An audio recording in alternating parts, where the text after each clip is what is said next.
किस तरीके से हमारे देश में मीडिया से लेकर सेना के आला अधिकारी तक और हमारे देश में अदालत में बैठे जज भी भाजपा के पक्ष में माहौल बनाने के मामले में शामिल है। हमारे देश में 8 नवंबर 2016 को नोटबंदी करके जो आर्थिक तबाही नरेंद्र मोदी ने लाया, दुनिया का कोई भी हमारा भारत का दुश्मन इतनी बड़ी बर्बादी नहीं ला सकता था।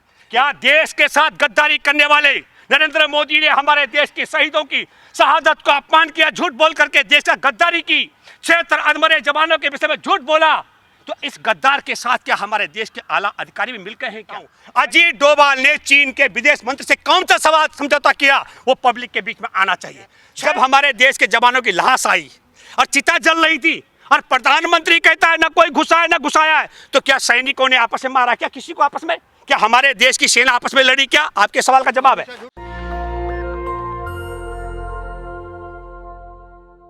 दोस्तों नमस्कार, मैं हूं भूपेंद्र रावत और आज मैं आपके साथ बात करूंगा कि देश में जो अहम मुद्दे हैं, बहुत जरूरी मामले, किस तरीके से उन्हें किनारे करके कृत्रिम तरीके से मामलों को आगे बढ़ाया जाता है, एक। और दूसरा जिक्र करूंगा किस तरीके से हमारे देश में मीडिया से लेकर सेना के आला अधिकारी तक और हमारे देश में अदालत में बैठे जज भी भाजपा के पक्ष में माहौल बनाने के मामले में शामिल है।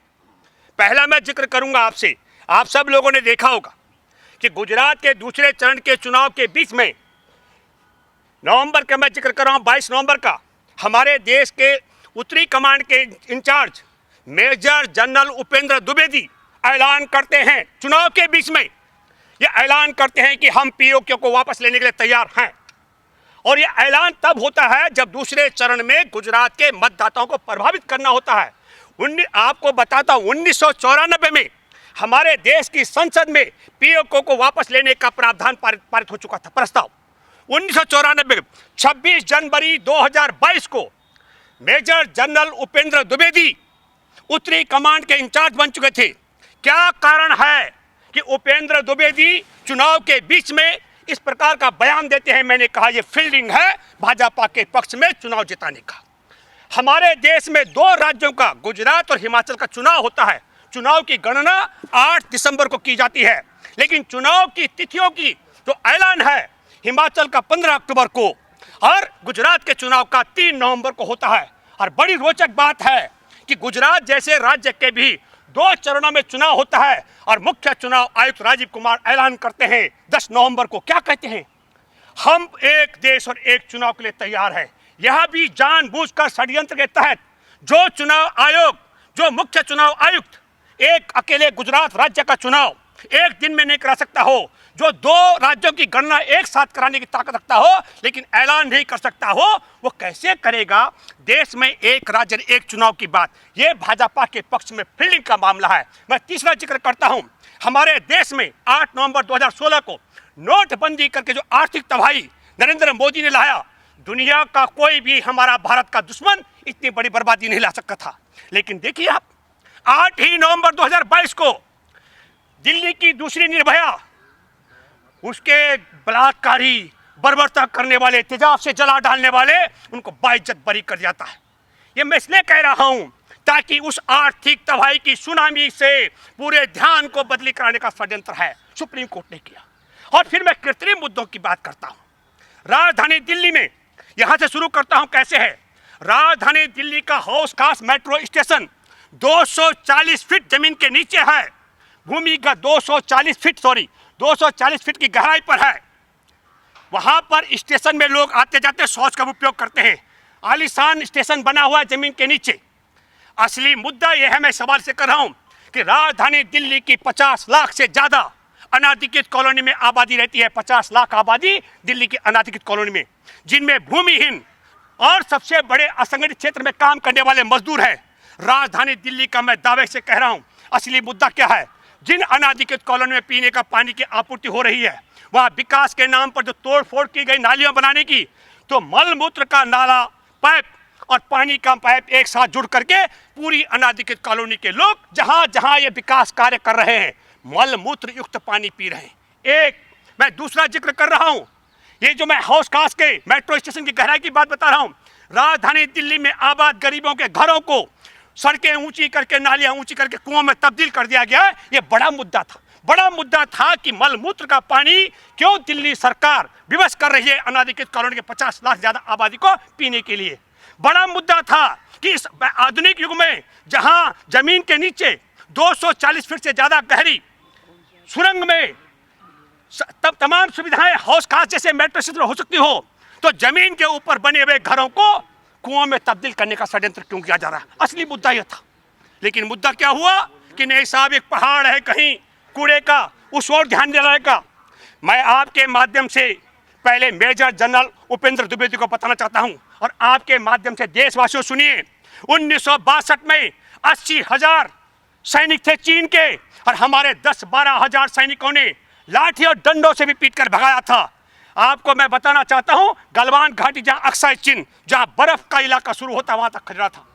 हमारे सेना बहादुर है, इसके लिए कोई सवाल मैं खड़े नहीं कर रहा हूं। उपेंद्र द्विवेदी के सवाल इस पीओके को लेकर के 1971 की लड़ाई में हमारे देश की बहादुर सेना ने 83,000 पाकिस्तानी सैनिक और अधिकारियों को सिलेंडर कराया था और पाकिस्तान ने 2 टुकड़े किए थे। ये वीरता का इतिहास हमारे सेना का है और हमको यकीन है कि सरकार अगर आज पीओके को वापस लेना चाहती है तो ले सकती है हमारी बहादुर सेना, लेकिन ये भाषण से नहीं, इसके लिए हमारे सेना को आगे बढ़ना था। तब मैं सवाल कर रहा हूं कि सवाल हमारे देश की इस बहादुर सेना का 5 मई 2020 से गलवान घाटी में कब्जा करके बैठे चीनी सैनिक 6 जून 2020 को हमारी सेना का कमांडर उनसे बात करता है और 15 जून को वही चीनी सैनिक हमारे 20 निहत्थे जवानों को पीट पीट कर मार डालते हैं और क्षेत्र को अधमरा कर देते हैं। तो यह बात सार्वजनिक होनी चाहिए कि सेना के कमांडर ने क्या बात की थी चीन के कमांडर के साथ कि उसके बाद उन्होंने हत्या कर दी। 3 जुलाई को 2020 का मैं जिक्र कर रहा हूं, हमारे देश के राष्ट्रीय सुरक्षा सलाहकार अजीत डोभाल ने चीनी विदेश मंत्री के साथ में वो क्या चर्चा की कि हमारे जवानों की हत्या के बाद भी चीनी सैनिक वहीं डटे रहे। क्या कारण है? 1962 में 80,000 सैनिकों को खदेड़ने वाली वह बहादुर 12,000 सैनिकों की जो विरासत है वो चीन के सामने ढेर क्यों और पीओके के आगे पीओके को लेकर शेर क्यों? ये सवाल मैं कर रहा हूं और इसलिए भी कर रहा हूं कि 5 मई 2020 से लेकर के गलवान घाटी में डटे 16 दौर की वार्ता होती है, भारत सरकार गिड़गिड़ाती है, पर हमको ये भी सोचना पड़ेगा कि जो शेर बोलता है पीओके को वापस लेने के लिए मेजर जनरल उपेंद्र द्विवेदी, तो सेना के आला अधिकारियों का हिम्मत क्यों नहीं पड़ा जब 15 जून को हमारे जवानों की हत्या के बाद और क्षेत्र के अधमरे होने के बाद उनकी लाश, उनके जो जख्म थे शरीर पर, उसके बाद देश का प्रधानमंत्री बोलता है न कोई गुस्सा है, न घुसाया है, न हमारी सीमा पर कोई कब्जा है किसी का। और तब उपेंद्र द्विवेदी जैसे सेना के आला अधिकारी इनके मुंह पे टेप क्यों लग जाती है? ये बड़ा सवाल है। क्या देश के साथ गद्दारी करने वाले नरेंद्र मोदी ने हमारे देश के शहीदों की शहादत को अपमान किया, झूठ बोल करके देश का गद्दारी की, क्षेत्र अधमरे जवानों के विषय में झूठ बोला, तो इस गद्दार के साथ क्या हमारे देश के आला अधिकारी भी मिलकर हैं क्या?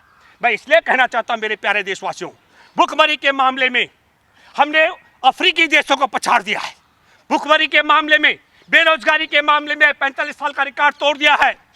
हमारे देश की 42 करोड़ आबादी गरीबी की रेखा के नीचे जी रही है और राजधानी दिल्ली के लोग मलमूत्र का पानी पी रहे हैं। और फिर हमारे देश में जो सबसे अहम सवाल हैं, मैं मानता हूं इस समय राहुल गांधी पार्टी से अलग हट करके देश में भारत जोड़ो यात्रा कर रही है, बहुत जरूरी है। और मैं इसलिए कहना चाहता हूं, अब मेरे मन में बड़ा सवाल है, क्या गुजरात का चुनाव इस प्रकार भाजपा के पक्ष में करने के लिए हमारे देश की आज़ादी की 75वीं वर्षगांठ पर देश की वह बेटी बिल्किस बानो, जिसके सामने उसकी मासूम 3.5 साल की बच्ची की हत्या कर दी गई, उसके माँ और बाकी 2 महिलाओं के साथ गैंग रेप किया गया, उसकी उनकी हत्या कर दी गई और स्वयं बिल्किस बानो के साथ गैंग रेप किया गया।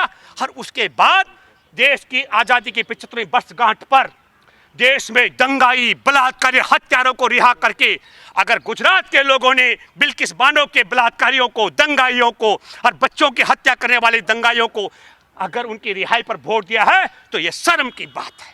मैं ये मानता हूं इसलिए क्योंकि ये कैसे संभव हो सकता है, लेकिन इसकी एक पटकथा लिखी गई थी, देश किस ओर भेजा जा रहा है। ये हमारे देश के, मैंने कहा सुप्रीम कोर्ट में बैठे जज आर्थिक सुनामी, नोटबंदी से बचाने के लिए एक निर्भया के बलात्कारी और गैंगरेप और तेजाब से जलाने वालों को बरी करते हैं उसी तिथि पर। तो आप लोग क्या कर रहे हैं फिर?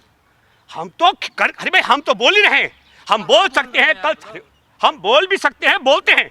अगर आप सवाल करेंगे तो हमने बिल्किस बानो के पक्ष में निरंतर बोला, आप अगर सवाल करेंगे तो हमने निर्भया के बलात्कारियों, दंगाइयों, सॉरी, और उसको तेजाब से जलाने वालों के खिलाफ खूब बोला। किरण नेगी उसका नाम है। हमने तमाम मुद्दा पर, नोटबंदी पर हमने खूब बोला। देश के साथ गद्दारी करने वाले नरेंद्र मोदी ने जब कहा न कोई घुसा न घुसाया है, न सीमा पे किसी का कब्जा है, हमने कहा यह देश का गद्दार और चीन का वफादार है। हमने जोर से बोला, हमने जोर से बोला। मैं आपके साथ बात कर रहा हूँ। राहुल गांधी को बचाने के लिए सड़कों पे नंगे लेटते हैं, देश को बचाने के लिए कांग्रेसी नहीं आते हैं। नहीं, अब ये कांग्रेसियों से पूछना चाहिए आपको, कांग्रेसी कौन नंगा लेटा हुआ आपके पास होगा सबूत? मैंने कभी देखा नहीं कि कोई नंगा लेट रहा हो। लेकिन मैं फिर कहना चाहता हूं, हमने तब भी कहा और अब भी कह रहे हैं, मैं जो बात कर रहा हूं उपेंद्र द्विवेदी मेजर जनरल के इस पीओके को वापस लेने की बात को लेकर, जुबान से नहीं आता है। सेना आगे बढ़कर पीओके को वापस ले। मैं सवाल कर रहा हूं तो आपको बता दूं कि हमारे देश की फिल्म इंडस्ट्री की एक नायिका ने सवाल किया, उस पर देशद्रोह का मुकदमा बना दिया। 56 इंच का सीना प्रधानमंत्री का खुद डर रहा है। 56 इंच का सीना अगर आप बताते हैं तो 16 दौर की वार्ता के बाद भी जो 56 सीना वाला गिड़गिड़ा करके चीन की सेना को वापस नहीं कर पाया, मैं बता दूं आपको, 7 सितंबर को कन्याकुमारी से कश्मीर के लिए राहुल गांधी की यात्रा निकलती है और 8 सितंबर को वही चीनी सैनिक जो 5 मई 2020 से कब्जा करके बैठे थे, वो वहां से भाग खड़े होते हैं। ये है, इसे सुनिए, इसको सुनो, इसको आप 56 इंच का सीना नहीं कहूंगा, लेकिन मैं ये मानता हूं कि भारत जोड़ने जब राहुल निकले तो पता लग गया चीनियों को कि देश के गद्दारों की पोल खुलने वाली है, इसलिए चीनी सैनिक वहां से भाग खड़े हुए। राहुल गांधी पैदल चलेंगे, सेना चीनी सैनिक भाग जाएंगे। आप देखिए, हाँ। हमने कहा आपके सामने है, देश के सेना के कमांडरों ने बात की, देश के विदेश हमारे जो राष्ट्रीय सुरक्षा सलाहकार अजीत डोभाल ने बात की, तब भी तो वह नहीं गए। 16 दौर की वार्ता, वही 16 दौर की गिड़गिड़ा रही थी मोदी सरकार। अरे भाई मैं क्या कर रहा हूँ, राहुल गांधी का या तो फिर, या मैं मानता हूँ कि मोदी सरकार ने, अजीत डोभाल ने, सेना के कमांडरों ने चीन के साथ ये समझौता किया होगा। जिस दिन राहुल गांधी पैदल यात्रा निकालेगा भारत जोड़ो कन्याकुमारी से कश्मीर तक, उसके अगले दिन तो वहां से इलाका छोड़ देना, समझौता किया होगा। तो मैं आपके माध्यम से कहता हूं, अजीत डोभाल ने चीन के विदेश मंत्री से कौन सा सवाल समझौता किया, वो पब्लिक के बीच में आना चाहिए। 6 जून को सेना के कमांडर ने चीनी सैनिकों के साथ क्या समझौता किया, जिसके बाद 15 जून को हमारे जवानों की हत्या कर दी गई, वो समझौता आना चाहिए। और प्रधानमंत्री ने 20 जवानों की शहादत के बाद, 76 के अधमरा होने के बाद क्यों कहा कि कि कोई गुस्सा नहीं? अमित शाह ये कह रहे हैं कि 2005-2007 के बीच राजीव गांधी फाउंडेशन ने जो चीनी दूतावास से 1 करोड़ 35 लाख रुपए लिया, उसका क्या हुआ? तो जो पैसा लिया वो इनके पास, देखिए जो आपने कहा, उसके लिए तमाम एजेंसियां हैं, उनके लिए तमाम एजेंसियां, वो एजेंसियां अपना काम करेंगी। उसके लिए सुनो, उसके लिए मैं तो वो नहीं हूँ। अरे भाई, हमारे देश में पहले प्रधानमंत्री ने देश को 194 करोड़ रुपए दिया, तो उसके लिए वो कहते हैं कि ये तो विकिपीडिया पर ऐसे ही चल रहा है। हम जब एक बात बता दें आपको, जो सवाल आप करते हैं तो मैं भी कहता हूँ, हमारे देश की आज़ादी का तिरंगा, उसका विरोध करने वाला हेगड़ेवार इनका नायक है। हमारे देश में तिरंगाधारी जब चल रहे थे यात्रा लेकर, मैसूर के राजा ने 40 तिरंगाधारी की हत्या की, उनके पक्ष में, हत्यारे के पक्ष में प्रस्ताव पत्र लिखने वाला कायर सावरकर देश का गद्दार इनका नायक है। हमारे देश की आज़ादी के बाद पहला जो आतंकी है गोडसे, वो इनका क्या कहते हैं नायक है। और जो देश पर जवानों की हत्या और जो घुसपैठ करा करके बैठा हो, वो कहना घुसा न घुसाया, ये देश में इन गद्दारों का। आपका कहना है कि 1994 के नहीं, वो देखिए, सुनो ये देखिए, राव जी अहम से सवाल है ये। 1994 में आपने कहा पोको वापस लेने का पारित किया गया था, तो 15 साल तत्कालीन सरकार क्यों सोती रही? आज क्यों ये दिन आया मोदी को वापस कदम उठाया? नहीं, मैंने ये नहीं कहा मोदी ने कदम उठाया, मुझे मालूम नहीं है। मैंने ये बात कही कि 1994 में यह प्रस्ताव संसद में पारित हुआ। हमारे देश, एक मिनट आ रहा हूं, गुजरात में चुनाव हो रहे थे और चुनाव प्रचार के बीच में हमारे देश का मेजर जनरल चुनाव को प्रभावित करने के लिए पीओके को वापस लेने का जो ऐलान करता है, वो चुनाव आचार संहिता का उल्लंघन है। राजीव कुमार ने कहा एक गुजरात में 2 बार चुनाव करा रहा है, 2 चरण में, और कहता है एक देश एक चुनाव के लिए तैयार हूं, ये आचार संहिता का उल्लंघन है। सुप्रीम कोर्ट के जजों का उसको बचाने का षड्यंत्र है, मोदी को आर्थिक जो सुनामी तबाही उसने की है। तो जो आप कह रहे हैं, मैंने ये नहीं कहा। हम कह रहे हैं सेना के अधिकारियों को बोलना नहीं था, करना था। पर इन सेना के अधिकारियों ने जिन्होंने जो कदम उठाए पोको लेने, गलत है क्या ये? मैंने कब कहा? हम कह रहे हैं ये तो प्रस्ताव संसद आपकी के नीयत पास तो ये दर्शा रही है। नो हमने कहा कि चुनाव के बीच में ये ऐलान करना, तो किसने रोका? अरे उपेंद्र दुबे को किसने रोका हुआ है? जाएं। 1962 में कांग्रेस की बड़ी तारीफ कर रहे हैं। भारत के हजारों जो हेक्टेयर जमीन जो है चाइना ने कब्जा कर लिया, उस वक्त सरकार क्या कर रही थी कांग्रेस? देखिए आपके लिए सुनिए, मैंने पहले कहा, दोबारा प्रमाणिक है, हमारे देश के सिर्फ 12,000 सैनिक थे, उनके 80,000 सैनिक थे। 1 इंच भी कब्जा नहीं कर पा रही है। कौन? लोग सवाल गल कर रहे हैं, अभी अमित शाह देखिए झूठ बनाने बोलने फैलाने वाली मशीन क्या बोलते हैं। जब हमारे देश के जवानों की लाश आई और चिता जल रही थी और प्रधानमंत्री कहता है ना कोई घुसा है ना घुसाया है, तो क्या सैनिकों ने आपस में मारा? क्या किसी को आपस में? क्या हमारे देश की सेना आपस में लड़ी? क्या? आपके सवाल का जवाब है झूठ कह रहे हैं, झूठे हैं। तो प्रधानमंत्री सच बोला क्या? क्या कोई नहीं घुसा गलवान घाटी में? हमारे 20 जवान ऐसे मर गए, हमारे 76 जवानों के खाल ऐसे निकल गए देश से। क्या झूठ बोला कि नहीं बोला? आपसे कह रहा हूं मैं, क्या प्रधानमंत्री ने झूठ बोला कि नहीं? आप मुझे बताइए। और मैं फिर हैरान हूं कि जो अधिकारी पीओके के लिए बोल सकते हैं, वो गलवान हमले पर, गलवान की घुसपैठ पर क्यों मौन है? ये बड़ा सवाल है। मतलब आपको लग रहा है आपके पास सब कोई मिले हुए तथ्य तो हैं? दिख नहीं रहा। बिल्कुल हाँ? बिल्कुल 101%। मैं कह रहा हूं जिस प्रकार उपेंद्र द्विवेदी मेजर जनरल ने कहा पीओके को लेकर के, मैं अपील करता हूं मिस्टर उपेंद्र द्विवेदी, अगर मैं झूठ बोल रहा हूं कि चीनी सैनिकों ने घुस करके गलवान घाटी में हमारे 20 निहत्थियों की हत्या की, जवानों की 76 को मार मार के अधमरा किया, अगर मैं झूठ बोल रहा हूं तो मेरे खिलाफ राष्ट्रद्रोह का मुकदमा बने। और अगर मैं सच बोल रहा हूं तो डूब मरो शर्म के मारे, तुम भी तो सच बोलने का साहस करो। ये मैं बोल रहा हूं। आप कांग्रेस को इतना अच्छा बता रहे हैं। रवि किशन कह रहे हैं कांग्रेस की वजह से मेरे 4 बच्चे पैदा। अरे भाई देखिए सुनिए, अब देखिए वो महिला है, बच्चे महिला पैदा पर हो रहे देखिए कांग्रेस मैं रवि किशन ने अपनी पत्नी के चीर हरण का, चरित्र हरण का जो आरोप लगाया कांग्रेसियों पर, देखिए मैं फिर अगर कहूंगा तो इनका आइकॉन है, आज सुनो, पेशेवर बलात्कारी आसाराम, वो इनका बापू है नरेंद्र मोदी का। हमारे अरे बापू है हमारे देश में बलात्कार हत्याओं के मामले पैरोल पर बाहर आया हुआ, जो अभी आया था 40 दिन के लिए, उससे आशीर्वाद लेने वाले, उसको पिता बताने वाले, और जो संत है चिन्मयानंद, नग्न हो करके अब उसकी वीडियो वायरल हो रही है। इनके देखिए आप समझिए, इनके यहाँ महिला का न कोई स्थान न सम्मान है। जब से आरएसएस का गठन हुआ तब से लेकर एक भी महिला आरएसएस की मुखिया नहीं बनी है। इनके यहाँ महिलाओं का न मान और सम्मान है। हम आपको, मैं क्या कहूँ, बहुत ओछी बात है। आप ये सुनिए, एक मिनट आपको बता दूं, कई मर्तबा आपने देखा होगा पंडित जवाहरलाल नेहरू अगर अपनी बेटी और भांजी से मिले हैं तो किस प्रकार इनका जो क्या कहते हैं वो जहाँ संघ की दीक्षा, नागपुर की दीक्षा और क्या कहते हैं वर्षा यूनिवर्सिटी की शिक्षा मिली हुई है, किस प्रकार बदनाम करते हैं रिश्तों को, आप कल्पना नहीं कर सकते।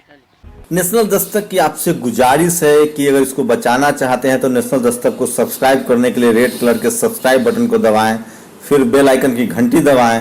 नेशनल दस्तक को बचाने के लिए बहुत ज़रूरी है कि हर खबर को शेयर करें, लाइक करें, कमेंट जरूर करें।